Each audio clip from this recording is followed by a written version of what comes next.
प्रश्न है हमारे पास, एक कमरे में कुछ कुर्सियां और कुछ व्यक्ति हैं।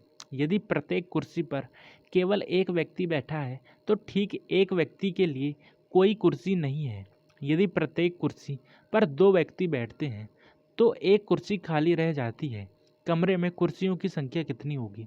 ये रहे आपके सारे ऑप्शंस। अभी इस प्रश्न को कैसे हल किया जाएगा, आइए समझते हैं। ठीक, तो हमें प्रश्न में मेंशन है, यदि प्रत्येक कुर्सी पर एक व्यक्ति बैठता है तो एक व्यक्ति के लिए कोई कुर्सी नहीं बची है। मतलब अगर हम लें कुर्सी, ठीक है, कुर्सी की संख्या x माने तो व्यक्ति एक ज़्यादा है, x प्लस में 1 है।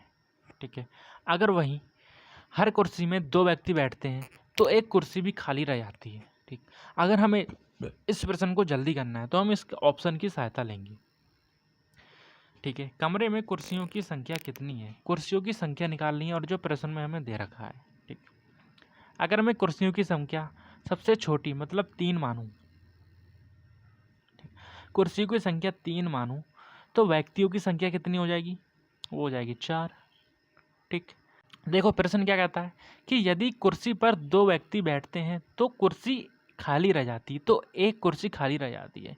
अगर मैं 3 कुर्सी में से एक कुर्सी को खाली कर दूं तो हमारे पास 2 कुर्सी बचेंगी।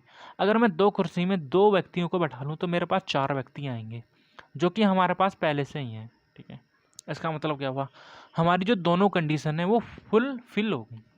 ठीक है, अगर मैंने कुर्सी को 3 माना, ठीक है, और अगर प्रत्येक कुर्सी में एक व्यक्ति बैठता है तो एक व्यक्ति खाली रह जाता है, जैसा कि प्रश्न ने कहा है। इसका मतलब एक व्यक्ति अधिक है, मतलब व्यक्तियों की संख्या कितनी? 4 है।